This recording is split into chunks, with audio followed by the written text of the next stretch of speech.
কিরে ভাই, এত খুশি কেন তুই? আজকে আমাদের রেজাল্ট এসছে আর ভাই পাস করে গিয়েছে, আমি ফেল করে গিয়েছি। তো ভাই তো পাশ করেছে, ভাই এত স্যাড কেন? ভাইকে আমি এটাই বোঝাতে পারছি না যে একটা পরীক্ষা আমাদের লাইফে কিছু ডিসাইড করতে পারে না। পরীক্ষা তো আমাদের লাইফে আসতেই থাকে, এটা জাস্ট একটা পার্ট। কিন্তু এই পরীক্ষাটা নিয়ে যারা পড়ে থাকে তারা নিজেদেরকে কি মনে করে আমি বুঝতে পারি না।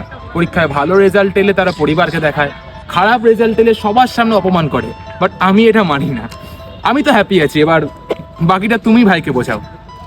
ভাই তুই তো পাশ করে গেছিস, এত স্যাড কেন? কিন্তু টেস্টটা কিসের ছিল? টেস্টটা ছিল আমাদের গার্লফ্রেন্ডের প্রেগনেন্সি টেস্ট। আমি পাশ করেছি, ও ফেল করেছে।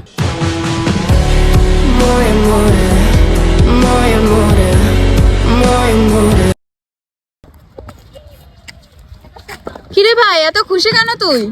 আজকে আমাদের রেজাল্ট এসছে আর ভাই পাস করে গিয়েছে, আমি ফেল করে গিয়েছি।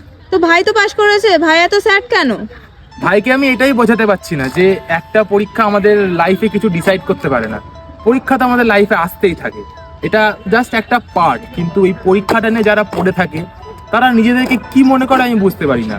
পরীক্ষায় ভালো রেজাল্ট এলে তারা পরিবারকে দেখায়, খারাপ রেজাল্ট এলে সবার সামনে অপমান করে। বাট আমি এটা মানি না।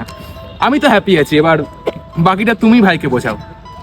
ভাই তুই তো পাশ করে গেছিস, এত স্যাড কেন? কিন্তু টেস্টটা কিসের ছিল? টেস্টটা ছিল আমাদের গার্লফ্রেন্ডের প্রেগনেন্সি টেস্ট। আমি পাশ করেছি, ও ফেল করেছে।